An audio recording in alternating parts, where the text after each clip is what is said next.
Rhialto the Marvelous takes up the personal and political conflicts among a conclave of 24 magicians of Ascalus and Almery in the 21st Aeon. Hello and welcome to Liam's Lyceum. I'm your host Liam, aka Hembar, and today I'll be doing a spoiler-free review of Jack Vance's Rhialto the Marvelous.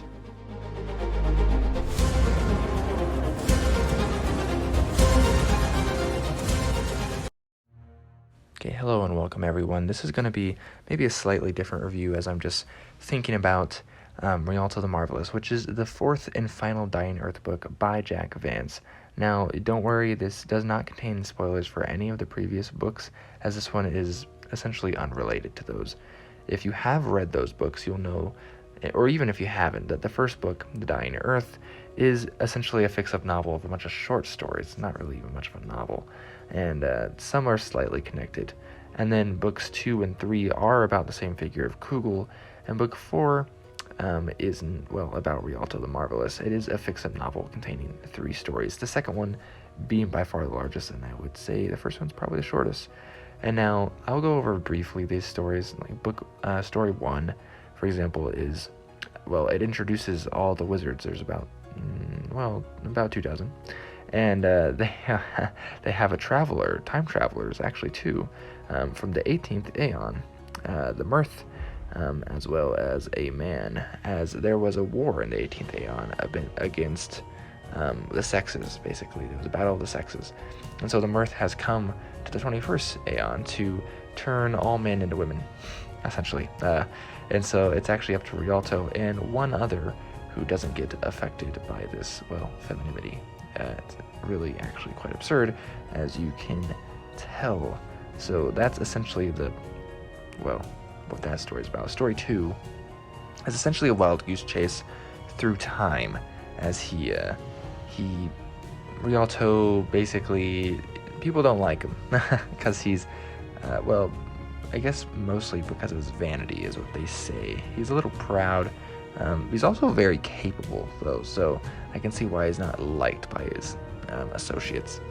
But that one actually has some of the coolest things I've ever seen in a fantasy or science fiction theme, story, whatever you want to call it, that I've ever seen. It's got some wild stuff.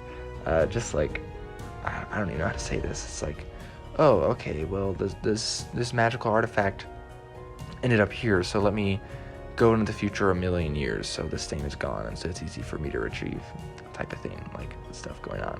Very magical, very whimsical, very entertaining, as Rhialto himself is, how do I say this? He's very much not like Kugel from the second and third story, which a lot of people don't like, but I will say if you have read, let's say, The Eyes of the Overworld and The Dying Earth, and you didn't want to go on to Kugel's saga because it's about Kugel, that this is very much kind of in the vein more of the first book, The Dying Earth.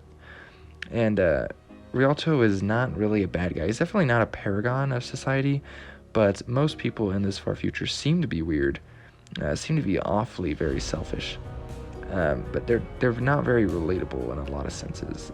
They're very terrible in many ways, or just absurd. It's a very much an interesting way to look at society and to make fun of society and to critique parts of our society, but also see things that could be, like anything feels like it's possible in this weird world, this super far, future where the sun is about to burn out.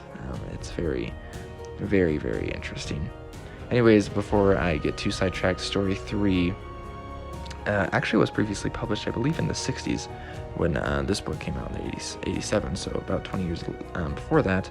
And this one's about a wizard of the Cabal, but he hasn't been seen forever because they wanted him to go and find out where the IOUN stones come from, or Yun stones, however you say those. So in some of the audio versions, they spell it out like IOUN, which are actually a magical item used in D&D, which is just an obvious note that D&D has taken Vancian magic specifically from the Dying Earth. And so this one actually kind of reminded me somewhat of like Out of the Silent Planet by C.S. Lewis, or even some older sci-fi that most people probably wouldn't even call sci-fi anymore.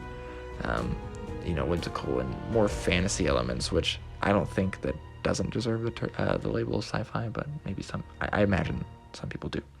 This one's very interesting, though. It involves basically aliens. I think it's the first time they ever go off the planet, if I'm remembering correctly. It also references, I think, at one point, like 18 moons for Earth, which was a little weird. But that's not explained, of course. I'm pretty sure there's a mentions of like Cyrano de Bergerac in the previous book. I don't think I mentioned that in my review. Maybe I did. Anyways, so story 3 is really sad, and it's kind of showcases how bad a lot of the wizards are. They're definitely not nice guys, definitely not good guys. But I was very sad when I finished this. I was like, man, what am I going to read next by Vance? But, I'll tell you right now, I'm probably going to read Leoness. But I will say this, just for the whole of Dying Earth, but also specifically for the Rhialto the Marvelous, that this is very, very good fantasy, personally. Like, I know that the humor doesn't land for everyone, but it's just absurd.